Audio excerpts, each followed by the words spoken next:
Kevin McCullough. Welcome back to Times Square. It's that Kevin show. And as we are looking at a obviously new country kind of after the election and a new economy, there are some looming threats that really never got addressed in the entire presidential cycle. In the tech world in particular, there are some very frightening things that are just on our horizon that I am not exactly positive anyone has taken the time to address, but my next guests have, and I'm very excited to have them. They are the CEO and CTO of a group called Scope AI, and we're going to learn more a little bit about this all the way around. James Young is the CEO, and Sean Prescott is the CTO. Gentlemen, it's good to have you. Thanks for being here. Thank you so much for having us. Kevin. I'm hearing stuff about quantum intelligence and quantum storms and the threat to our security and our safety and our secrets because of quantum intelligence. And I've never heard this term before. I just started hearing about it in recent weeks. And for people that are uninitiated that are watching us or listening to us, break it down for us. Sean, you're the tech officer. What is quantum intelligence and why is it such a threat?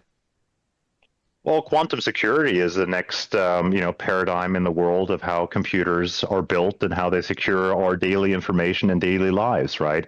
Add in the AI aspect and the information flow becomes, autonomous in a way that we can't predict.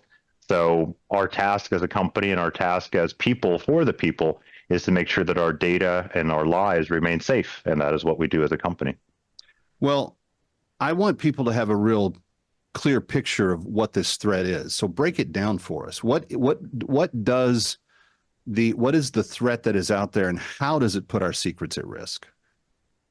So the current computer world, internet world, basically anything and any device that you interact with, they're built on, what is called deterministic encryption, deterministic randomness. Sounds like a fancy big word, but what it is basically a series of zeros and ones that any computer can process.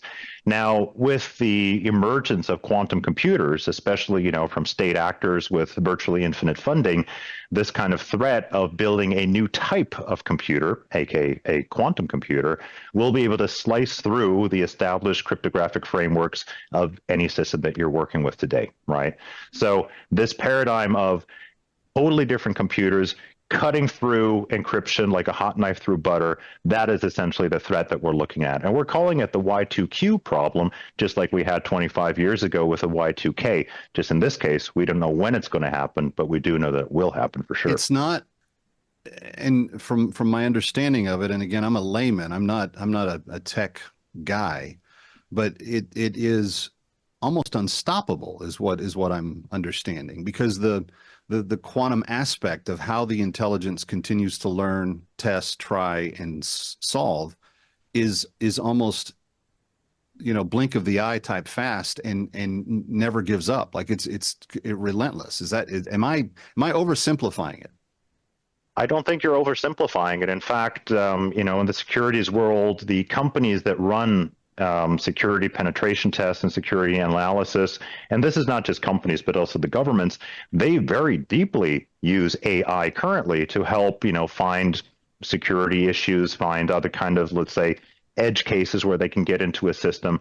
And that is just becoming more and more prevalent in, with ChatGPT and the other AI systems that you can run locally and privately now, on standard servers that you can run in your basement. So the big question here is, how do we know that the threat is so imminent and or has already happened?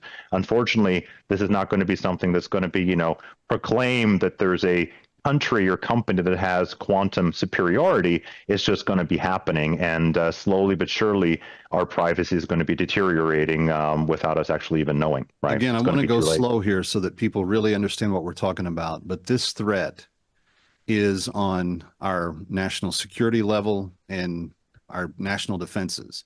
It's on our corporate private sector business level. Yeah. Does it come all the way down to the consumer? Are my secrets safe just because I have a security system on my laptop or my portable devices? Well, and I'll jump in there, Kevin, as I'm James Young, CEO. Go right ahead. Yeah, thank you. I'm certainly technical, though not at the depth of cryptography expert and quantum computing expert like Sean. There's very few people in the world, a relatively small group that are. So from just speaking to those that aren't familiar with this topic at all, ultimately, all of our encryption and security protocols that we come to trust, our passwords, our encryption, everything to do with what keeps us safe and all of our information safe, from an individual and our photos and emails all the way up to enterprise and governments. Ultimately, the weak point in encryption is the entropy, which Sean will get into and talk a little bit more, which is essentially the random number used at the basis of all encryption. The power of quantum computing can break through that weak point like a hot knife through butter. So as far as who is at risk, ultimately, and not to get into real hyperbole here, but it is reality where everything is at risk. The fundamental way that we secure data and encrypt things will be able to be broken by the incoming quantum computing storm. So yes, when does that become risk? When does that risk become reality? It is becoming more and more reality already, and it will affect everyone right from the individual all the way up to the government agency. Yeah. I would just encourage people that are listening or watching to think about when you first heard the word Chat GPT, how long ago that was. Wasn't that long ago. And that was kind of like the breakthrough in public consciousness, right? Chat GPT, AI technology, it's here. People are having conversations. You heard about reporters. It was a matter of days until you had major platforms all adopting a version of ChatGPT that would go along with their social media platform, their financial software that you were banking online with, how you could buy your groceries from your local online retailer, et cetera. In other words, the artificial intelligence quotient immediately changed everything on the planet in terms of computing. What I understand both of you to be telling me now is that quantum computing is going to be like that, but faster in terms of how much it impacts and how devastating it could be upon arrival. And I'm guessing, James, by your statement just then, nobody's going to be really advertising when they decide to launch some sort of attack on encryption and trying to break through these things. We're gonna find out about the power of this stuff kind of on the very unpleasant surprise side of things. Am I right? Yeah. Absolutely. And, I imagine a lot of people listening to this will, do their own research and look into, the plethora of articles that are out there on the impending quantum storm or Q-Day as many dub it.